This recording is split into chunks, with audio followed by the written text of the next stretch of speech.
Bom, pessoal, tudo bem? Como é que vão vocês? Estamos aqui em mais uma aula remota nesse regime acadêmico extraordinário. Bom, depois de uma semana, depois da prova, percebi que o pessoal precisa estudar mais. Vocês precisam estudar mais. Algumas pessoas precisam melhorar o desempenho. Não há nada perdido, certo? Essa foi a primeira nota. Algumas pessoas se saíram muito bem, outras medianamente, outras não se saíram tão bem. Então, haverá o próximo exame. Eu vou dividir em duas partes o próximo exame. Uma parte valendo 50% da nota e outra parte valendo 50% da nota. Posteriormente, em outras aulas, eu vou explicar como é que vai ser a forma de avaliação, certo? Dia 16, às 19 horas, teremos a reposição. Marquem na agenda de vocês, nós teremos a reposição, dia 16 agora de outubro, certo? Dessa sexta-feira a 8, nós teremos 19 horas. Haverá aula ao vivo? Não haverá aula ao vivo. A aula estará gravada como essa que eu estou gravando agora. Tá certo? Essa também vai ficar gravada. Sexta-feira terá aula gravada. Vou deixar o link para vocês. Na próxima sexta também. E dia 16, nessa sexta, às 19 horas, ao vivo pelo Meet. O link eu vou divulgar com vocês posteriormente.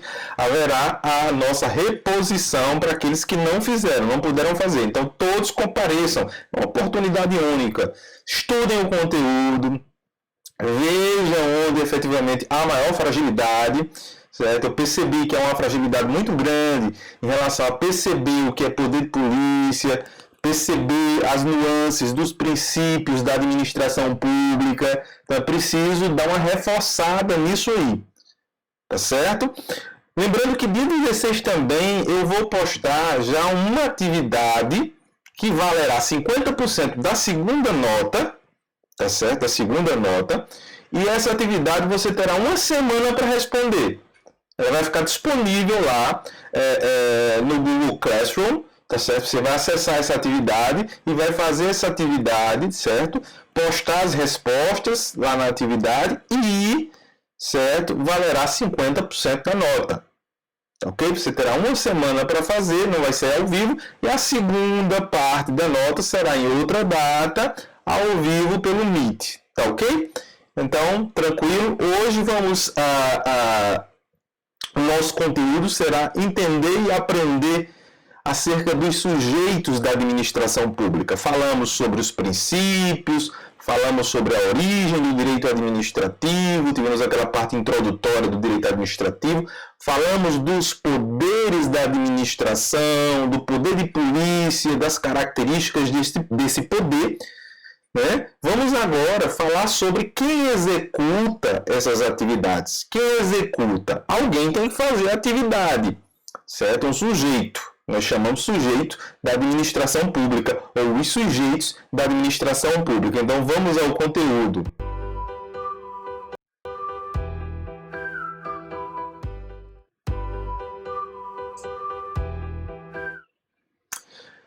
Bom, pessoal, estamos aqui para mais um conteúdo. Vamos projetar aqui na tela, tá ok?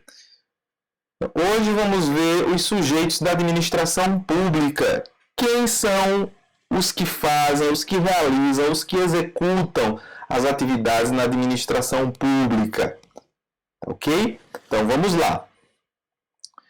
Primeiro, nós vimos desde o começo que o Estado é o ente principal desse processo, digamos assim. Claro que o Estado é uma forma jurídica de se encarar povo, território e soberania. Povo, território e soberania. Então, esse Estado não é algo indeterminado, mas é um conceito jurídico de povo, território e soberania, em linhas gerais. Ok? Nós vimos que o poder ele é uno. O poder ele emana do povo e ele se divide em funções. Essas funções devem trabalhar de forma coordenada e harmônica entre si. A função executiva, a função legislativa e a função judiciária. E que essas três funções, elas fazem parte da administração pública. Elas exercitam atividades estrito sensu e lato sensu relacionadas com a administração pública. Portanto, o Estado é um conceito jurídico que se refere a povo, território e soberania.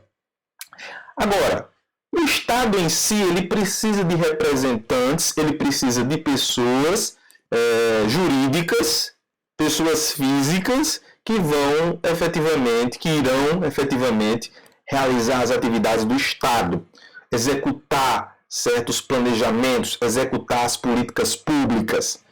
É para isso que o Estado foi criado, certo? Com a finalidade de dar bem-estar à população. Não é dar privilégios, é dar bem-estar à população. Conceder os serviços essenciais à população. Então, nós temos aí o conceito de pessoa jurídica. O Estado é uma pessoa jurídica. O Estado em si. O Estado, Brasil, República Federativa do Brasil. Como é o nome do Brasil oficialmente na Constituição Federal? República Federativa do Brasil. Chamamos de Brasil. Uma versão mais resumida. Mas juridicamente é a República Federativa do Brasil. Essa República Federativa do Brasil é a pessoa jurídica, é a personalidade jurídica que vai representar a coletividade, o interesse público, o interesse coletivo. Tem que reforçar nesse conhecimento, nessa percepção do que significa esse interesse coletivo. Eu percebi isso na prova, é preciso reforçar isso aí, esse conceito. Retome as atividades, retome as aulas que estão gravadas, reveja as aulas, você tem essa possibilidade de reprisar, de repetir. Portanto, o Estado é uma pessoa jurídica, ok? E essa pessoa jurídica, ela é uma personificação. Ela é uma personificação. O que é que significa isso? Quando você personifica alguém, você faz as vezes de alguém. Você encarna alguém. Você encarna. Então, essa personificação nada mais é do que você encarnar essa pessoa. Encarnar a figura do Estado. Então, alguém vai encarnar a figura do Estado, vai representar a figura do Estado. Quem determina isso? Quem determina isso? Quem estabelece isso? A Constituição. Portanto, sua organização, a organização do Estado, ela é uma organização constitucional. Então, a própria Constituição, ela traz no seu texto elementos que dão organização para o Estado brasileiro.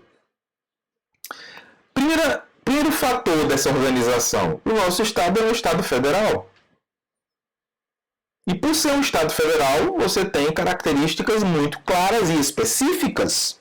Não é um Estado unitário onde há o poder concentrado. É um Estado federal onde o poder ele é descentralizado. Agora, com a pandemia do Covid, nós vimos isso com maior clareza a partir das decisões do Supremo Tribunal Federal, que estabeleceu, que confirmou o que está dito na Constituição, em que os Estados federados, as unidades federativas, as UFs, as unidades federativas, elas possuem autogestão, autonomia na sua política de saúde, na sua política sanitária. Isso não retira as responsabilidades da União. A União continua tendo responsabilidades. E que responsabilidades são essas? De coordenar. Não é só de dar recursos. Não é só dizer, olha, eu dei recurso, eu passei para o Estado, não é de coordenar. Além do governo central, você tem os tribunais de contas estaduais, que vão fiscalizar recursos estaduais, e o Tribunal de Contas da União, que vai fiscalizar, certo, o investimento e o emprego desse recurso que foi destinado para o combate da Covid. Porque fala-se muito, não, passou o dinheiro para o Estado não fez corretamente. Cabe à União fiscalizar também. Cabe à União fiscalizar, cabe ao governo central fiscalizar, cabe aos órgãos de controle externo fiscalizar também. Portanto, o Supremo Tribunal Federal não retirou a responsabilidade da União. A responsabilidade da União, dos estados e dos municípios, certo? As responsabilidades estão muito bem claras na Constituição Federal. O STF fez só o papel de reverberar isso. Repisar, né? redizer, somente. Portanto, essa forma de Estado federal significa que nós temos uma divisão político-administrativa em unidades federativas e que elas são autônomas entre si. Elas possuem independência, autogestão. Os estados têm sua legislação própria, os municípios também têm sua legislação própria. Tem o seu poder judiciário, no caso os estados, possuem o seu poder judiciário. Portanto, os poderes do Estado, eles são divididos, digamos assim, que o poder não se divide, mas em termos de funções, nós temos o poder exercido pelas entidades subnacionais. Que entidades subnacionais são essas? Os estados e os municípios. A União é a entidade nacional, é o governo nacional, é o governo central. Então, há uma especialização no exercício das funções estatais, né? E para que haja um controle de um potencial abuso de poder, né? Você pode simplesmente querer abusar do poder. Então, há controles, tanto em relação ao governo central, como em relação aos governos do Estado, dos estados ou dos municípios.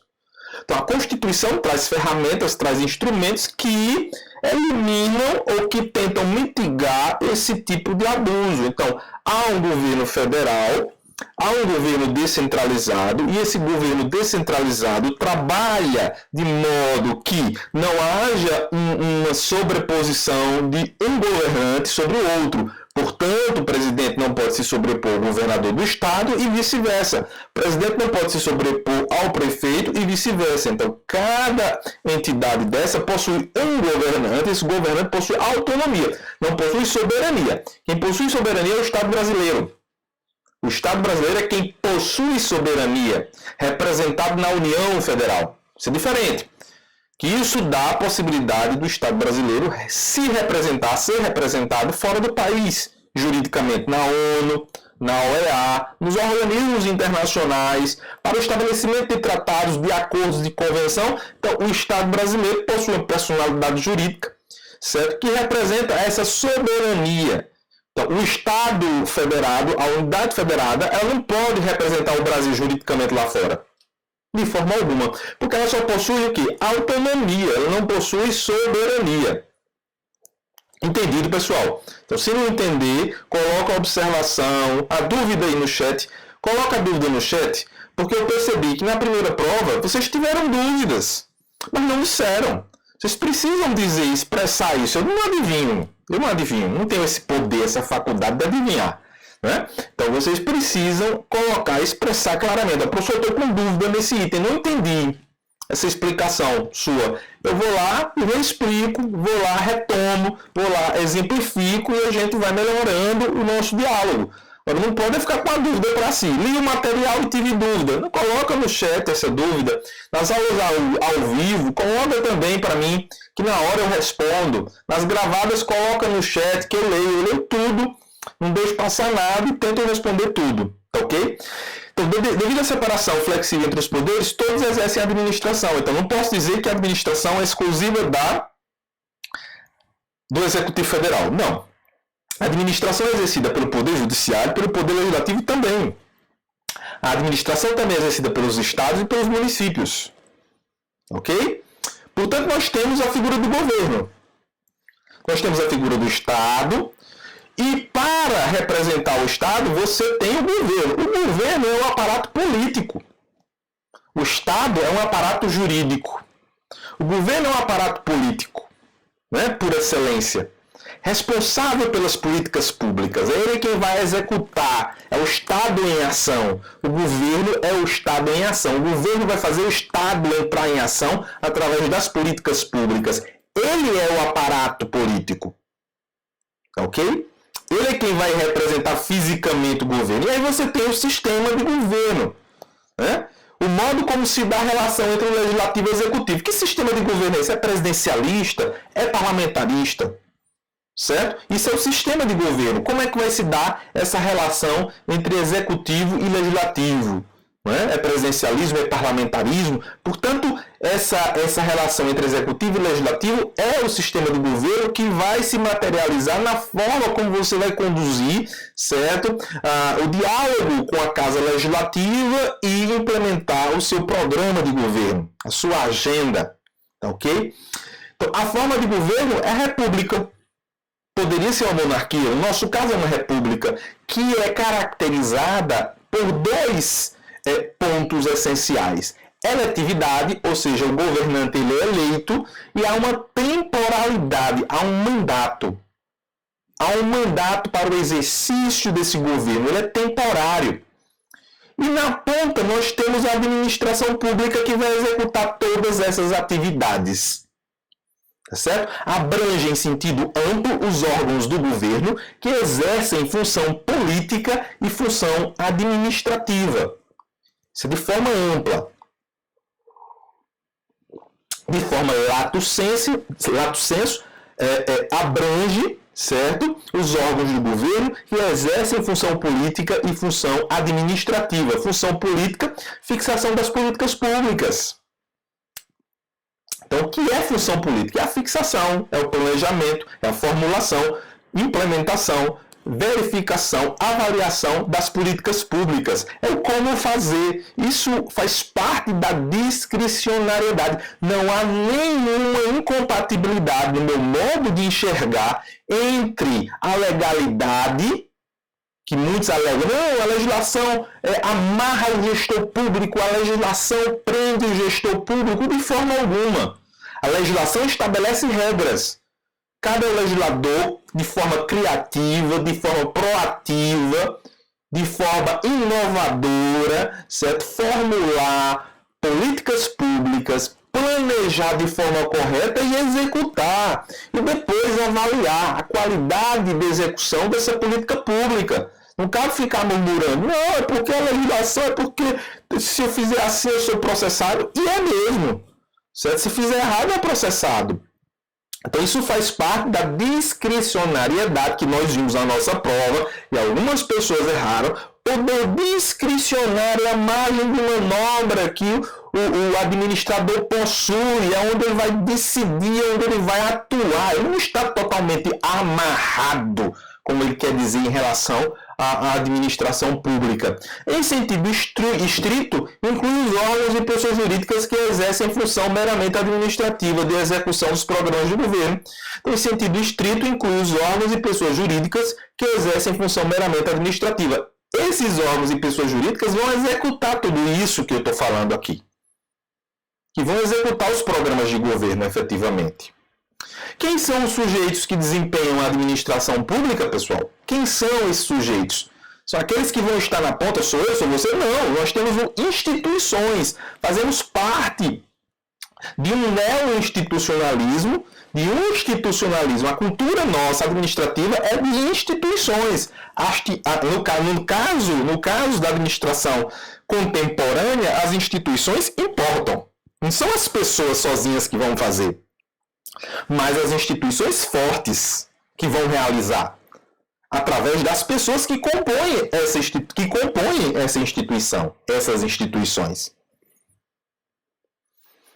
No sentido formal, subjetivo ou orgânico? Formal, subjetivo ou orgânico, conjunto de órgãos, pessoas jurídicas e agentes que o nosso ordenamento jurídico identifica como administração pública, não importando a atividade que exerce. Então, portanto, a legislação vai definir, de modo formal, subjetivo ou orgânico, quem são essas pessoas jurídicas, né? Quem faz parte dessa administração pública.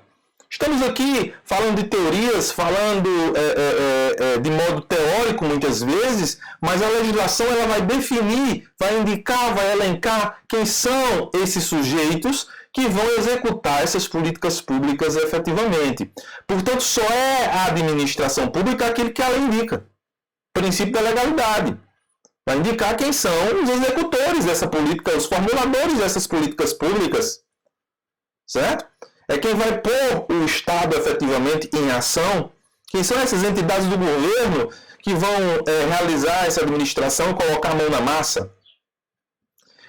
Então, concretamente, quem é a administração pública? A administração direta e a administração indireta. Tá certo? Os órgãos administrativos do Poder Judiciário.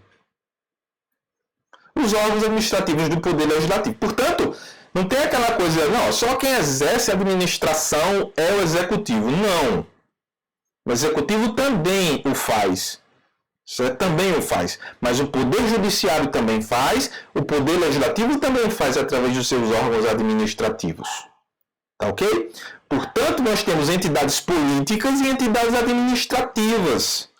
Entidades administrativas que vão colocar as suas mãos na massa e as entidades políticas que vão fazer o planejamento, que vão ter uma agenda, que vão ter um programa, que são eleitas para isso. Então, entidades políticas e entes federados são pessoas jurídicas de direito público interno dotadas de diversas competências de natureza política, legislativa e administrativa, todas conferidas pela Constituição Federal. Então, quem são as entidades políticas? A União, os estados, os municípios, o Distrito Federal. São pessoas jurídicas de direito público interno, ou seja, a eles cabe a execução do ordenamento jurídico internamente. Dentro desse ordenamento jurídico também estão as políticas públicas. Nós vimos que a nossa Constituição Federal, e vocês viram em direito constitucional certamente, que a nossa Constituição ela é programática. Ela é cheia, ela é povoada de programas. É o direito à saúde, é o direito do idoso, é o direito ao meio ambiente saudável e equilibrado. Tudo isso são programas que precisam ser executados, traduzidos em políticas públicas, que vão chegar na ponta, na população, na coletividade e satisfazer o interesse público, efetivamente. Está previsto na nossa Constituição. Portanto, as entidades políticas são os entes federados.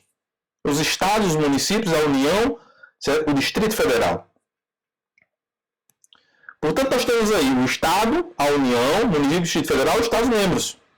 O Distrito Federal exerce às vezes de Estado e município ao mesmo tempo, não tendo prefeito. Tem o governador do Estado, a Assembleia Legislativa Distrital, tá certo? Os seus órgãos são distritais. Então, as pessoas políticas possuem autonomia política. Autonomia política dada pela Constituição. As entidades administrativas são as pessoas da administração que não detêm competência legislativa. As entidades políticas possuem competência legislativa. As entidades administrativas não possuem competência legislativa. Legislativa de forma lato sensu. Aquele legislativo relacionado com o parlamento, que só o parlamento exerce. Essa função legislativa só o parlamento exerce. Tá ok? As entidades administrativas possuem um poder limitado dentro da legislação que o parlamento fez. E que muitas vezes o executivo sancionou. Ou vetou e depois o veto foi derrubado pelo legislativo. Né? São as pessoas da administração que não detêm competências legislativas. Porém, isso não exclui a possibilidade dessas entidades administrativas, frisem bem, expedirem uma norma interna, uma portaria, uma resolução, uma instrução normativa. Essas entidades não têm competência legislativa para produzir um documento genérico e abstrato, chamado de lei. Elas não fazem lei, elas produzem resoluções, portarias, instruções normativas que têm coerção interna para sua autogestão, para sua auto-organização. Portanto, as pessoas políticas elas podem legislar. As pessoas administrativas não podem legislar. Destaquem isso aí. Prestem atenção. Pensem. Reflitam. É preciso refletir. Hoje temos uma geração que tem preguiça de refletir. Tem preguiça de pensar. Precisamos pensar. As redes sociais são importantes. Os nossos contatos no WhatsApp, no Facebook são importantes. Porém, entretanto, precisamos de pessoas que pensem fora da caixa, reflitam e retomem esse caminho de construção do saber, que muitas vezes a internet destruiu ou desconstruiu. Então, pessoas políticas podem legislar, pessoas administrativas não podem legislar. As entidades políticas são regidas pela Constituição Federal possuem competências legislativas e possuem também competências administrativas. Consequentemente, a essas entidades políticas cabe sim administrar, organizar o governo efetivamente. Né? Então, a administração ela é composta, de forma geral, em planejamento e execução. Quem rege? O direito administrativo. Mas a ciência da administração, o professor Alex está explicando isso, explanando isso nas suas disciplinas, que certo? A administração tem uma função primária, que é de planejamento, de planejar, de executar as políticas públicas, de formular as políticas públicas, de avaliar as políticas públicas. Todo esse processo vai ser regulamentado, regrado pelo direito administrativo também. Claro que tem outras leis, tem outras legislações, há um ordenamento jurídico que vai regulamentar. Se eu vou executar uma política pública relacionada à água, você tem uma legislação específica da água. Saneamento tem uma legislação específica do saneamento. Sobre a organização da cidade, uso e ocupação do solo, você tem uma lei nova aí, o REURB, de 2017, que fala da regularização dos terrenos em zona urbana e zona rural. Então você tem uma lei para tudo nesse país. Então o legislador realmente, aí eu compreendo muitas vezes a dificuldade do administrador, porque são muitas leis. Ele precisa estar antenado, mas dizer que a lei, ela amarra, não, ela organiza, porém cabe ao administrador, em aceitando ser prefeito, em aceitando ser gerente do poder legislativo judiciário, entender todo esse processo e, dentro dos limites, aplicar sua discricionariedade. A administração, por conseguinte, ela produz legislação e ela executa. Ela produz legislação e ela executa. Então, eu falei que... Voltar aqui. Eu falei... Voltando... Vou voltar, viu, gente? Caiu aqui. Aliás, atrapalhou. Voltando... Pronto, a administração, ela planeja e executa, e a administração, ela legisla e ela executa. Ela planeja e executa, e ela cria normas e executa. São essas atividades que precisam estar trabalhando de forma horizontalizada. O planejamento, ele tem que ocorrer de acordo com a legislação. Então, o planejamento está umbilicalmente ligado à legislação. A entidade administrativa, ela possui autonomia administrativa para realizar as atividades que foram estabelecidas pela legislação. Essas atividades que foram estabelecidas pela legislação, certo, vão ser realizadas pelas entidades administrativas que possuem autonomia administrativa para tanto.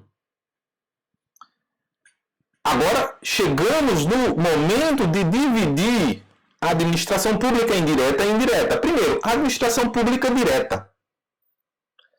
Ela é composta pelos órgãos integrantes da estrutura de uma pessoa política. Então, temos uma pessoa política, seja ela a União Federal, Governo Central, seja o Estado, Unidade Federativa, seja o Distrito Federal ou sejam os municípios. Então, cada estrutura dessa eu vou chamar de pessoa política, que cada uma exercerá uma função legislativa, uma função administrativa. A hierarquização interna, a hierarquização. E no caso da administração direta, isso é muito claro. Isso é que vai diferenciar a administração direta da indireta. Frisem bem essa característica da hierarquização, porque ela é a diferença entre a administração direta e a administração indireta. É a principal diferença. Administração indireta. Deixa eu ver. Pronto, direta. Nós vimos aqui, frisem bem essa característica da hierarquização. E a indireta é formada por autarquias, por fundações públicas, por empresas públicas, por sociedades de economia mista. autarquias, fundações públicas, empresas públicas, sociedades de economia mista, que vão formar essa administração indireta. Agora, na administração indireta, como eu falei para vocês, não há hierarquização. Por quê? Ela tem autonomia frente à entidade que supostamente está acima dela. Um exemplo muito claro são as universidades. As universidades possuem autonomia didático-administrativa e científica. Está na Constituição Federal. Cabe a ela, recebendo o orçamento da União, no caso das federais, das estaduais do Estado, das municipais do município, recebendo esse orçamento, destinar esse orçamento para pagamento das despesas correntes, das despesas fixas, pagamento das despesas extraordinárias e planejar toda a sua agenda para o desenvolvimento do ensino, da pesquisa e da extensão. Portanto, nesse âmbito, essa entidade chamada universidade, ela é autárquica e ela tem autonomia, não tem hierarquização em face do Ministério da Educação. Portanto, isso não significa que ela possa fazer tudo, que ela está acima do Estado, não. Ela está dentro do Estado. Mas ela tem autonomia, ela tem autogoverno. Ao MEC cabe supervisionar. Então, a relação entre as autarquias e o Ministério, a autarquia estadual e as secretarias, é uma relação de supervisão, é de acompanhamento, de recomendações, de orientação, de orientações. As universidades estão adstritas aos princípios da administração pública, ao artigo 37, como qualquer outra entidade do Estado. Ela não tem superpoderes. Há uma tutela ou supervisão, como eu já falei. Formas de organização. Primeiro, há uma organização de modelo centralizado, certo? E há uma organização de modelo descentralizado. Então, há dois tipos, um modelo centralizado e um modelo descentralizado. Uma administração centralizada, certo? Tem atividades executadas pelos órgãos, efetivamente, pelos órgãos. Os órgãos são entes despersonalizados, integrantes de uma mesma pessoa política, une competências e atribuições numa única unidade de atuação. Então, o órgão, na verdade, ele não tem autonomia. O órgão não tem personalidade jurídica. As entidades da administração pública indireta possuem personalidade jurídica própria para poder exercer sua autonomia plenamente. Já os órgãos desse modelo de administração centralizada, que é o da administração direta, esse modelo de administração centralizada é o modelo da administração direta.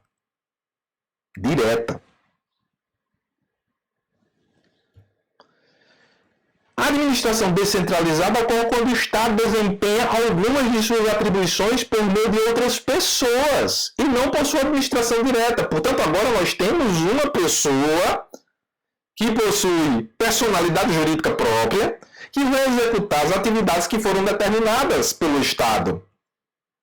E aí, quando eu falo Estado, eu falo da legislação também, incluindo a Constituição, incluindo a legislação infraconstitucional. Portanto, a descentralização, você tem, nessa descentralização, os estados, aliás, o Estado, país, né, formado por União, estados, Distrito Federal e municípios, e pela pessoa que executará o serviço, recebendo do Estado essa incumbência. Forma de descentralização. Você tem a primeira forma chamada de outorga. Outorga, quando o Estado cria uma entidade, pessoa jurídica, e a ela transfere determinado serviço público. Então, eu outorguei, eu passei, eu transferi. Olha, toma que o filho é teu. Você que vai resolver. Criei uma empresa pública de água e esgoto, você vai resolver. Essa parte de saneamento é com você. Tá ok? Educação, institutos federais, universidades, autonomia. Vocês vão resolver essa parte aqui do ensino superior. Ou mesmo da educação básica, aliás, da educação fundamental, como é o caso da Escola Dom Pedro II, no Rio de Janeiro, que é federal, ou dos institutos federais, que tem também ensino médio profissionalizante. Então, não é só o ensino superior. Então, eu estou otorgando a essas entidades essa responsabilidade. Agora, há também outra forma de descentralização, a delegação, quando há transferência de atribuições por contrato ou ato unilateral para executar o serviço em seu nome e por sua conta e risco. Então, é o caso aí das concessões. Mediante licitação, alguém se disponibiliza a participar de um certame licitatório, ganha esse certame e passa a servir a população, a prestar, certo, um determinado serviço público à população. Esse formato se chama de delegação. Aí é uma delegação. Na outorga, há transferência de titularidade do serviço público, porque a entidade na ponta que vai executar o serviço público, ela possui pessoa jurídica, personalidade jurídica. Ela é uma pessoa jurídica. Ela tem autonomia, ela tem autorrepresentatividade, autogestão, autoorganização. Na delegação, há a transferência da execução. Há a transferência da execução em si, mas a titularidade continua no Estado. Por exemplo, serviços de telefonia, a titularidade do serviço é do Estado. Mas eu deleguei para que empresas privadas executassem o serviço de telefonia. O controle das ondas de rádio e de televisão é do Estado. Quem confere, quem concede as concessões e quem faz as licitações para as ondas de telefonia celular e as concessões de rádio e televisão é o Estado. Portanto, a titularidade ainda continua nas mãos do Estado. A ele cabe controlar. Ah, mas o serviço não é bom. É responsabilidade do Estado, que precisa regular de forma mais forte. Esse é o grande medo que se tem quando se privatiza um serviço. Vai ser bom? Não vai ser bom? O Estado vai ter força para barganhar e para exercer sua coercibilidade sobre o poder econômico? Isso é um dilema em todos os países. Se você não tem uma regulação forte, você vai ter um serviço ruim. Porque é a regulação que é fundamental para forçar a implementação das obrigações previstas em contrato. E uma delas é prestar um bom serviço, um serviço contínuo, um serviço de qualidade. Não há hierarquia na administração indireta. Há um controle finalístico, que eu chamo de supervisão. Há uma supervisão. Há também o modelo da desconcentração. Há uma desconcentração. Não é a mesma coisa que descentralização. Dentro do organismo, eu desconcentro, eu delego para diversas pessoas que não têm personalidade jurídica própria o exercício de uma determinada função, mas em meu nome. Certo? Mas ela não utiliza um CNPJ próprio. Sejamos claros. Certo? Não é a mesma coisa que descentralização. Ocorre quando uma pessoa política, administração direta, ou uma entidade da administração indireta, distribui competências no âmbito de sua própria estrutura, a fim de tornar mais ágil e eficiente a prestação de serviço. Eu não vou distribuir. Eu vou trabalhar em equipe. Então, eu não vou centralizar, eu vou desconcentrar. Mas se eu fosse descentralizar, eu daria autonomia, aquela pessoa teria personalidade jurídica própria. Na desconcentração, não. Eu divido atribuições. Eu digo, olha, faz isso, mas em meu nome. Por exemplo, o Ministério da Justiça possui lá um departamento que faz isso, um departamento que faz aquilo, que eu chamei D1, D2, e cada departamento se ramifica lá. Órgão 1, órgão 2, órgão 3, e assim sucessivamente. Então, dentro do Ministério da Justiça, eu desconcentro a atividade finalística ou as atividades finalísticas do Ministério da Justiça. Eu desconcentro, entendem? Eu estou simplesmente delegando para facilitar a realização das minhas atividades fins. A UFCG, por exemplo, tem Pró-Reitoria 1 e Pró-Reitoria 2. Exemplo, cada Pró-Reitoria possui um órgão específico. Pró-Reitoria de Pós-Graduação e Pesquisa possui a coordenação de extensão, a coordenação geral de pesquisa e assim por diante. Pró-Reitoria de Ensino possui diversas coordenações de ensino à distância, de graduação e assim por diante.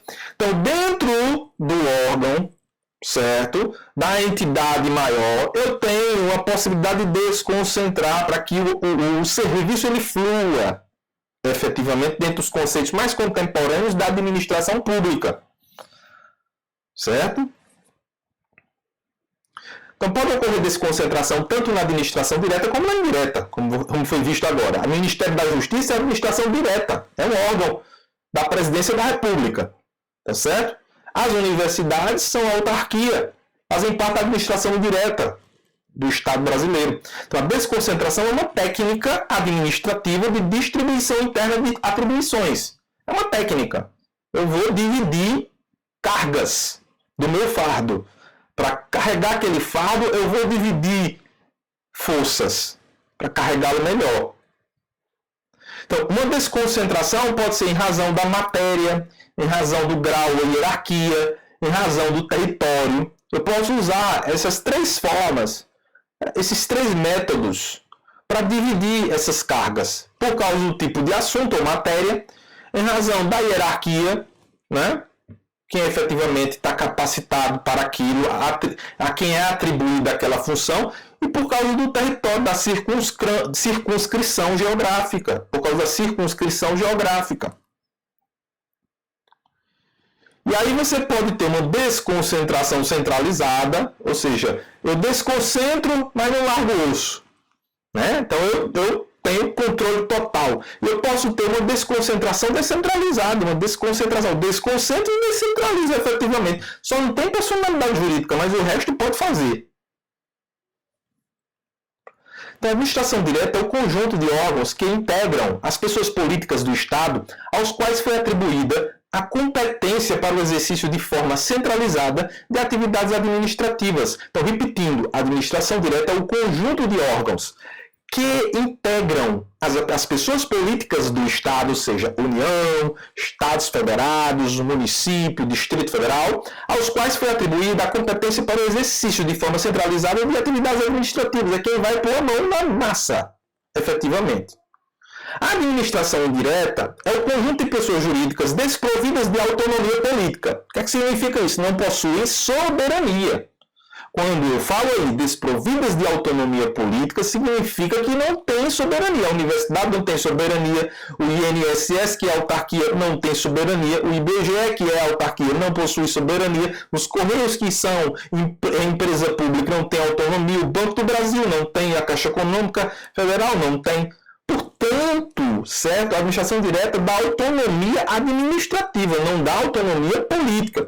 Que é vinculado à administração direta, tem, de forma a chamar esse vínculo de supervisão, tem a competência para o exercício de forma descentralizada de atividades administrativas que vão executar, pôr em prática as políticas públicas. Portanto, o Decreto 200 de 1967, para quem diz, olha, a nossa administração é muito antiga, mas o Decreto 200 de 67 já previa esse modelo de divisão que foi recepcionado pela Constituição de 88, na primeira reforma administrativa que nós tivemos em 95, sob a égide de Brescia Pereira, nós tivemos o reforço desse modelo administrativo e o início de uma reforma administrativa que visava construir um Estado mais forte. A administração federal compreende a administração pública direta, que se constitui dos serviços integrados na estrutura administrativa da Presidência da República e dos ministérios, está umbilicalmente ligado a uma hierarquia. 2. A administração pública indireta, que compreende as seguintes categorias de entidades dotadas de personalidade jurídica própria. Aí já não há hierarquia, há um processo de supervisionamento. Autarquia, empresas públicas, sociedades de economia mista, fundações públicas. Não há impedimento que existam entidades da administração direta vinculadas a órgãos dos poderes legislativo e judiciário. Sim, certo? Isso não é só para o executivo, é também para o legislativo. Eles podem ter, sim, autarquias próprias, fundações próprias. Ou seja, organismos que fazem parte da administração pública indireta do legislativo ou do judiciário.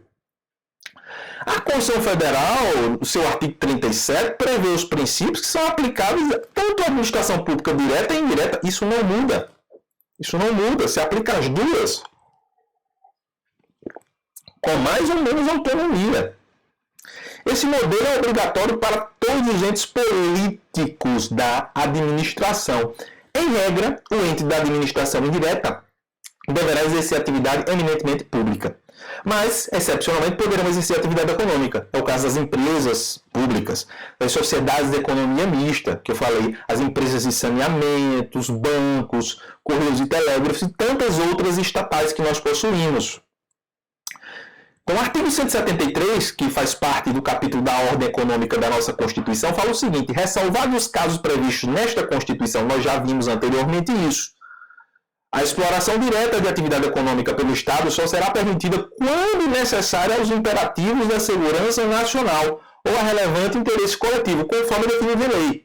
Repetindo, ressalvados os casos previstos nesta Constituição, a exploração direta de atividade econômica pelo Estado só será permitida quando necessária aos imperativos da segurança nacional ou relevante interesse coletivo, conforme definido em lei. Inclusive, nós tivemos uma questão sobre isso. Muitas pessoas erraram. Certo? A atividade fim do Estado não é lucrativa. Ela exercerá uma atividade econômica excepcionalmente. Bom, pessoal, essa foi a aula de hoje, né? Nós buscamos explicitar os sujeitos da administração pública, certo? Entre eles, a administração pública direta e indireta. Certo? Na próxima aula, nós detalharemos cada pessoa jurídica da administração pública indireta. Cada classificação dessa, autarquia, fundações, empresa pública. Então, não percam a próxima aula. Então, nesta aula, nós vimos as regras básicas, os conceitos básicos, os princípios, certo? Dos sujeitos da administração pública. Então, se teve dúvida, vai lá e rever, certo? Esta aula. Tem dúvida, quer compartilhar, coloca no chat. Não tenha vergonha, não há dúvida boba, né? Perde quem não compartilha a sua dúvida e fica com a dúvida, isso é ruim. Então, se tem dúvida, coloca aí no chat, vou tentar responder, se não no chat, mas ao vivo, posso responder também, tá ok? Então, um bom final de semana para vocês, certo? Um bom feriado agora do dia 12, tá certo? E até a próxima aula. A próxima aula também será gravada. Nessa próxima aula gravada, às 19 horas, ao vivo, teremos a nossa reposição. E também, certamente, já vou deixar uma atividade para a nossa segunda nota, uma parte da segunda nota, tá ok? Persistam, prossigam, certo? Nesse regime acadêmico excepcional que você só tem a ganhar, certo? Você não perde, você só ganha, tá certo? Isso aqui é uma relação aqui de ganha-ganha, tá certo? Ninguém perde, todo mundo ganha, tá certo? Então vamos lá, pessoal, força e vamos dar continuidade às nossas atividades. Bom final de semana!